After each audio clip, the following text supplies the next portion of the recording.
Hello there, Algebra 1, and welcome to Lesson 6.3. Today we're going to be taking verbal expressions and making them inequalities. Some keywords we need to remember is product. If you see this word, that means to multiply. That's multiplication. Multiply. Okay, quotient. You see the word quotient. That means divide. So, divide. And sum, that means to add. Now, you may also see the word increased by. So if a number is increased. And difference, that means to subtract. Other than that, we're going to see our other words, such as greater than and less than. Subtract or also a decrease. So let's look at some examples of verbal expressions. The difference of n and 26 is greater than 15. So you're going to have a few things. You're going to have a keyword, in this case difference. You're going to have a variable and a number, and then an inequality, so greater than 15. First off, greater than 15. Greater than is the sign of everything pointing to the right here, but a greater than sign. 15, that is what this is going to look like. So greater than 15 is represented there. Now, the other keyword is difference. N is our variable. So the difference of n and 26 is just n minus 26 greater than 15. That is all it is, just kind of combining all those pieces and putting it into an algebraic expression. You could solve this. I'm not going to ask that you do that, but that is writing. K increased by 11. So I recommend highlighting the particular word of operation. Increased means add.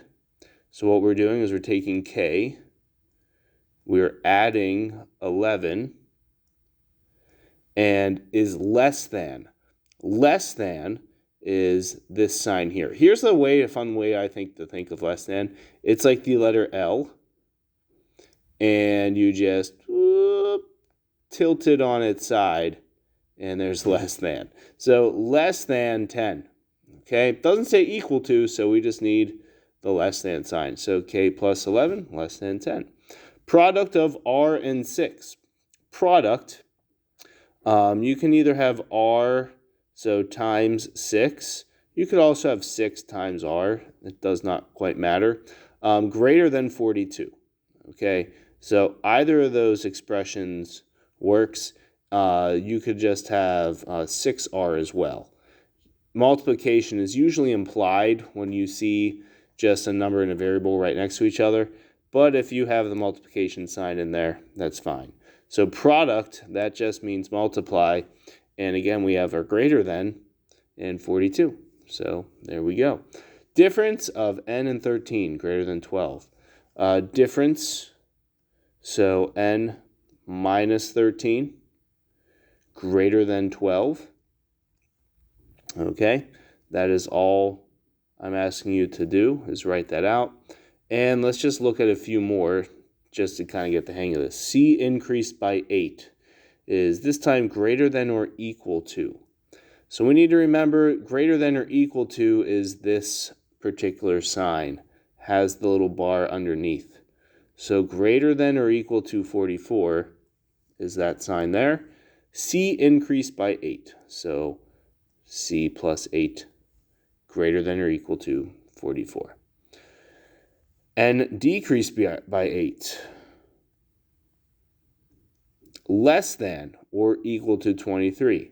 Less than, equal, 23. Okay, and probably the trickiest of the bunch is quotient. Quotient of x. It's just a fancy word for divide. You can have x over 4. That means we're taking the quotient is greater than or equal to 34. Another way to think of it as x divided by 4 greater than or equal to 34. I would say think of it in the fraction term, but just be aware that both are possible. And quotient of b and 2, so b over 2, less than or equal to 48. So hopefully it's not too bad once you get the hang of all those terms. Practice problems are on the back for you to try out. Good stuff, guys.